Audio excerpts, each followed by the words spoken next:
Hey there, good morning and welcome to Prog Monster. My name is Murph and I am the host of this show dedicated to progressive rock, hard rock, heavy metal, and other forms of rock music. So we're back to our series, My Strange Fascinations. This will be episode number 7. Yes, episode number 7, featuring guitar player Steve Howe of Yes. I chose this album because I don't have any more Steve Howe albums. I had about 4 of them, but they were part of my vinyl collection, and I not replaced them. But this was the first album that Steve Howe was on by Yes, so I thought that might be a good prop. Anyways, Steve Howe, my favorite guitar player. I may be a little biased in this, but I think he is also simply the best guitar player that there's ever been. And I'm going to take some heat from people for this, but it's all a matter of personal preference. He's certainly in the top 5 anyways, I think. He can do anything those guys can do, and he can do a lot of things they can't do as well. So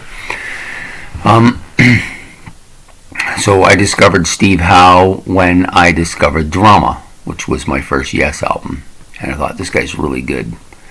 But I didn't really follow him too closely, being a Rush fan and everything. I was caught up in other people's and other type of music. But when my friend brought Fragile to my house the first time, and then I subsequently went and bought it, I thought, wow, this Mood for a Day classical bit is something you don't hear not played as well as he did.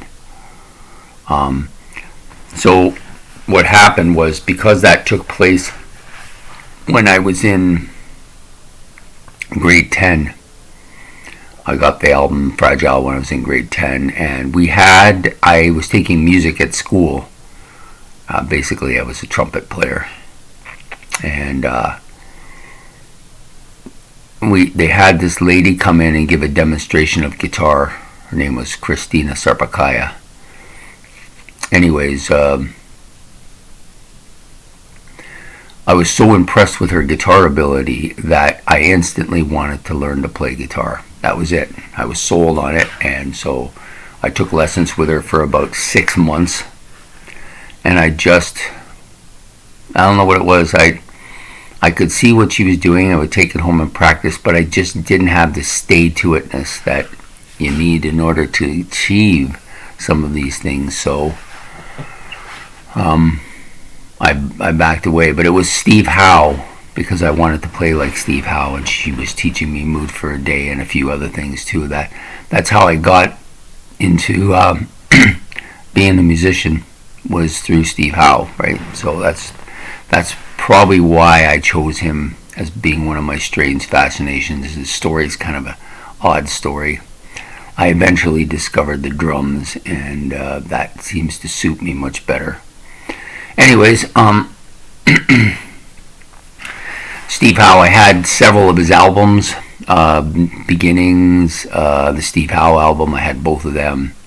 Really good acoustic and classical bits on there. Lots of different types of guitar as well. He's a real virtuoso of guitar types. He has like literally hundreds of them, and plays them all very well. And then I seen him at a venue in which, this was much later actually, I saw him at a venue, I wasn't there, but I saw it on YouTube, where he was playing guitar for Les Paul. Like Les Paul was in the crowd, and he had called Steve Howe up to play, and he was just absolutely fantastic on this particular event, playing a style of music I hadn't heard him play before, but so good at it. Sorry, got a little frog in my throat today. And I just kept saying, this guy's amazing. But the real thing that's made me start thinking about him being maybe the best guitar player out there was when he did the bit on Sound Chaser. The guitar solo on Sound Chaser is off the charts. I never heard anybody play anything quite as complex and and as fast as he did that day on that Sound Chaser when they made that album, Gates of Relayer.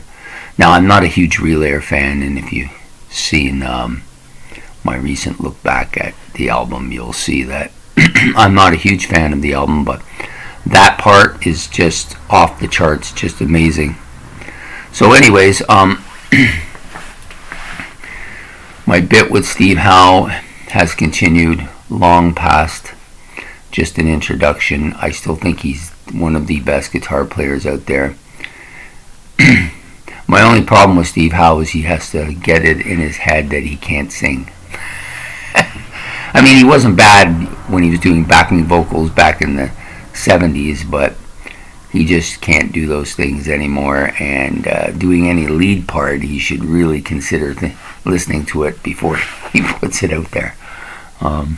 This recent Quest album, he did backing, and he actually did lead on a couple songs. Not a good idea.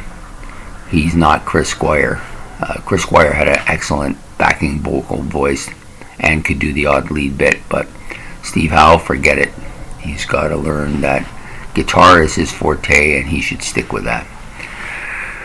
So anyways, like I said, I had several Steve Howe albums. Really, he's really good. He did a bit, and I'm not sure how long ago this was, with Steve Hackett, and that was amazing too. The two of them are just, they're very different style of guitar, especially Steve Hackett. He's very different. He's not really an assuming type of guitar player. He's not the flamboyance that you see with a Jimi Hendrix or a Stevie Ray Vaughan or somebody like that. But his ability is no less. Like, he can do all those little small things that a lot of guitar players cannot do because they don't have the patience. That's what it is, I think. Anyways, Steve Hackett and Steve Howe, excellent guitar players. It was a nice combination for them to be together.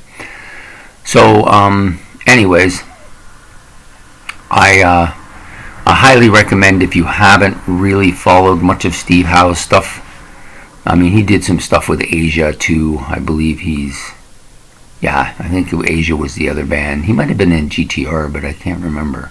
I think that was Hackett though. Anyways, if you really haven't had a chance to listen to Steve Howe, you should go and give some of his stuff a real listen to. You're going to be pleasantly surprised if you like guitar player. I actually like this bit that he did from Chet Atkins. That was like amazing. Anyways, I hope you enjoyed this video. Please like and subscribe. It's much appreciated, and we'll be back with another episode tomorrow. Bye.